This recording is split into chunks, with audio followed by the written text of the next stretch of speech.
Greetings everybody, and namaste. My name is Guy Juarez, and I am one of the directors for the Idea Foundation for the Benefit of Humanity, the sponsors for the Bridge to Peace Project, and the Global Meditation. The purpose of this meditation is to use imagery, color, and sound to connect the mass conscious to the one thought of peace. The Venus transition was the overture to the Symphony for the 333 event on June 21st. For the past 18 months, we have been conducting a countdown to this day without really knowing why, but now we do. It was to mark the day that the human race changed the way they thought, the original meaning of the word repent.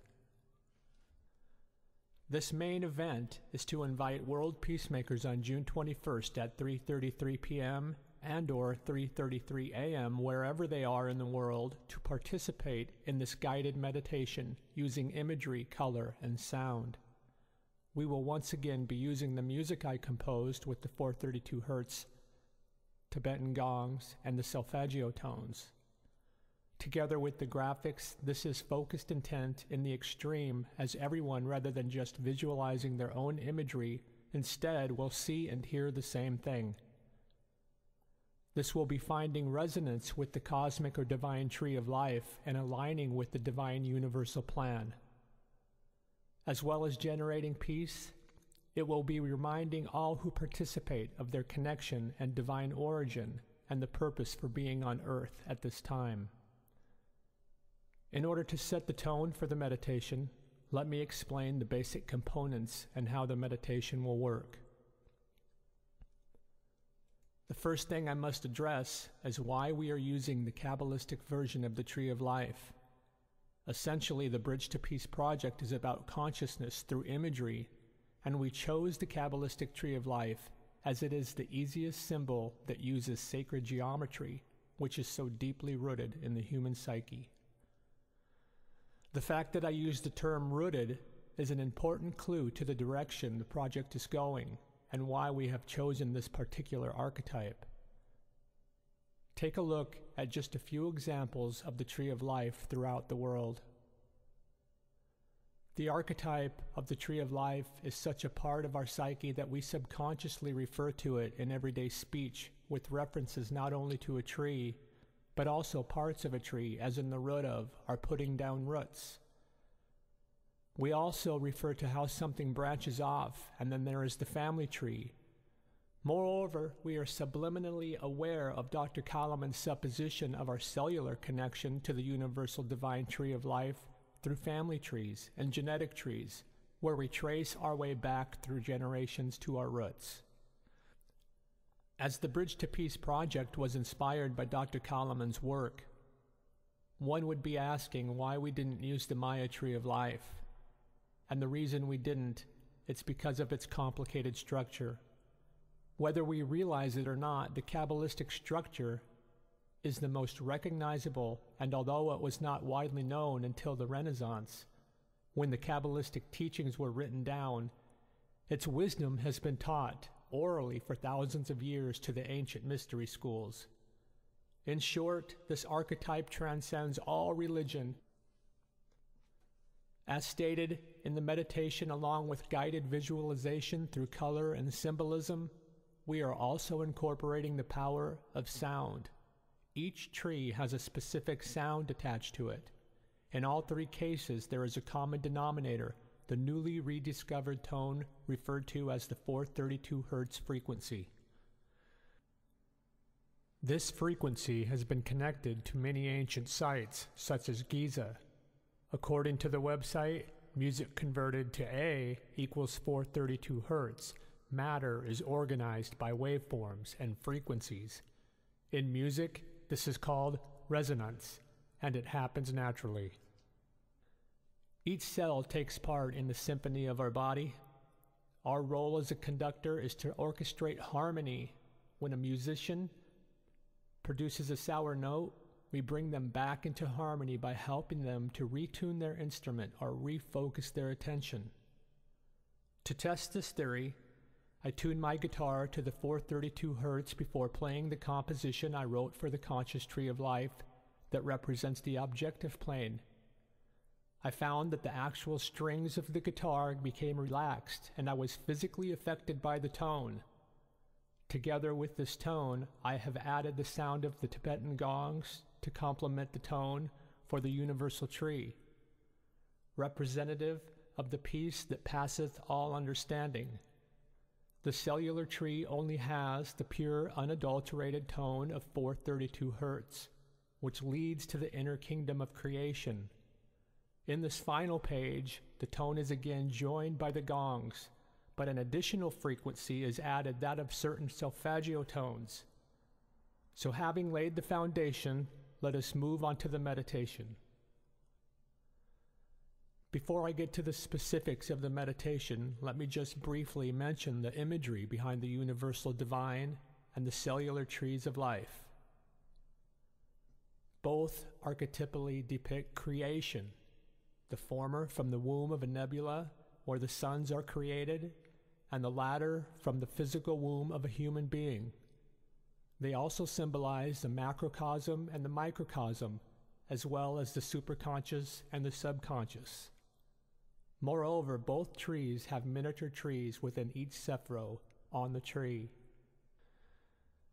These trees symbolize, like the Mandelbrot set in fractals, the concept of a continual chain from the physical objective plane to the inner divine or spiritual kingdom.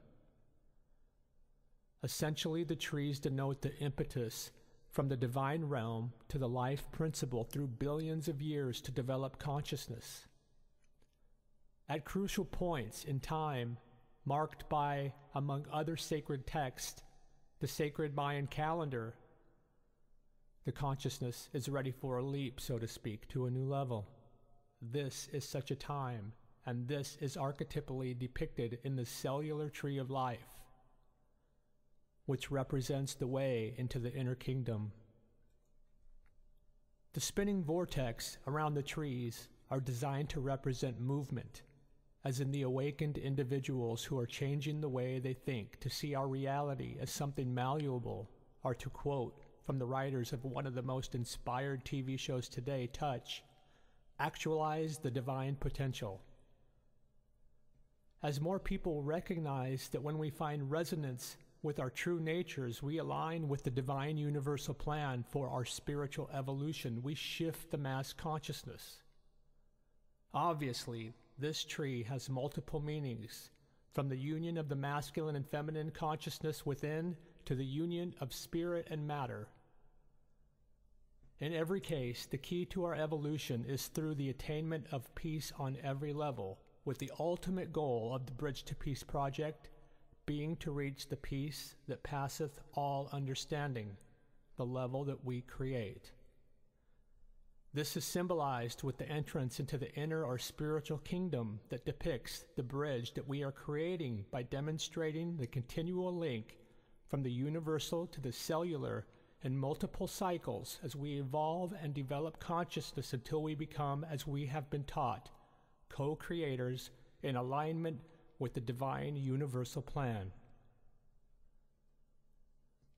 The Kabbalists divided the tree of life into 3 pillars, which they called severity, left as you look at the page, mildness is at the center of the page, and mercy at the right as you look at the page, and 4 levels. The first level they called at Zulith, which represented the archetypal world and contains the 3 sephro Kether, meaning crown, Chakma, meaning wisdom, and Baina, meaning understanding. The next level they designated as Bria, which represented the creative world. Again, 3 sephro were assigned to this level. Chesed, meaning mercy, Gabura, meaning strength, and Tipperith, meaning beauty. Level 3, they designated Yetzirah, which they thought represented the formative world. The 3 Sephiro assigned to this level were Netzach, meaning victory, Hod, meaning splendor, and Yesod, meaning foundation. Only 1 Sephiro is assigned to the last level, which the Kabbalists called Asaya, meaning active world. This Sephiro is Malkuth, meaning kingdom. As you look at the 3 pillars, think of them as teaching us the importance of the middle way. We need to incorporate and blend both in order to find balance. The descriptions of the 4 levels may seem a little daunting, so I'll be referring to them in their elemental and consciousness terms. Starting at the top, this is the archetypal, spiritual, or fire plane.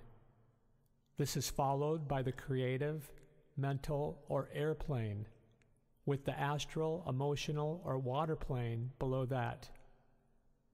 You may have observed that the top 3 planes each have 3 Sephiro, or as I prefer to call them, archetypal images within them, whereas the last plane, representing the physical or earth plane, has only 1. This is because the Kabbalists saw the earth plane as a conglomerate of the other 3. The 4 planes also denote aspects of the human psyche, as in the way we create.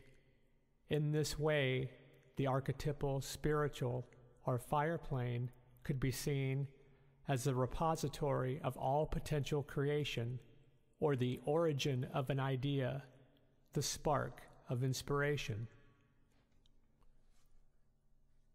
The creative air or mental plane represents the self-conscious beginning to separate the as-yet unclear idea from the cosmic mind stuff, or repository of potential creation. After the idea has been cut out or developed by the self-conscious, it passes into the subconscious mind's eye or image-making faculty, otherwise known as the imagination. This occurs in the astral, water, or emotional plane. Another way of looking at this plane is the plane of desire. It is here that we use our imagination to visualize the idea into reality. For the Kabbalists, this plane was where we manifest through the emotions. In the plane of desire, using imagination and desire, the idea which has now become a wish or hope is the last step in creating before the idea enters the final level, the physical or earth plane. Appropriately, the physical plane or earth plane, symbolically represented by the pentacle as the solid physical representation of the original idea or the physical material operating on the objective plane. The Kabbalists reflected the process of inspiration to manifestation, which at the macrocosmic or universal level represents creation with a distinctive zigzag line known as the descent of power that represents the life principle traversing the tree from one aspect of consciousness, the called Sephiro, to another in order to evolve. Focusing on the universal or divine tree, we now observe that each Sephiro contains its own individual tree of life. Obviously, this means that within these trees of life, its 10 individual Sephiro also have trees of life.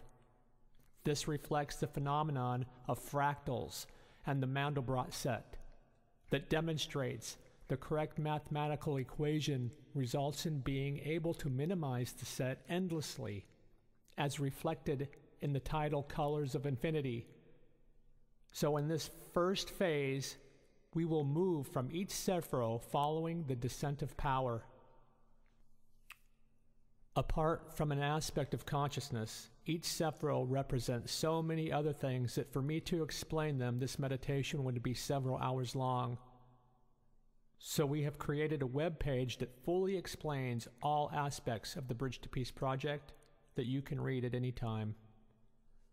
Also, I will be using the traditional titles for each Sephiro, and you'll have to forgive me for my pronunciation as we move from the top Sephiro known as Kether down to the tree to the 10th Sephiro known as Malkuth. Once in Malkuth, the life principle or consciousness then moves back up the central pillar of mildness along the path of the arrow to transfer to the tree of Chakma through the mysterious non-Sephiro Da'ath. Just a quick explanation of Da'ath, as it plays a crucial part in our conscious evolution. Although there are officially only 10 Sephiro on the traditional Kabbalistic tree of life, there are in fact 11 points of consciousness or energy present. Floating between the archetypal plane and the mental plane is the mysterious non-Sephiro Da'ath. Da'ath is the link between the macrocosm and the microcosm, only it does not just concern the individual, but also the entire life principle's process of spiritual evolution. Consequently, Da'ath could be seen as a doorway in spiritual evolution connecting all life to the divine plan in between steps, so to speak. For those technically minded, Da'ath could also be seen as representing the internet connecting each website or heart to the web, the kingdom within. One more point.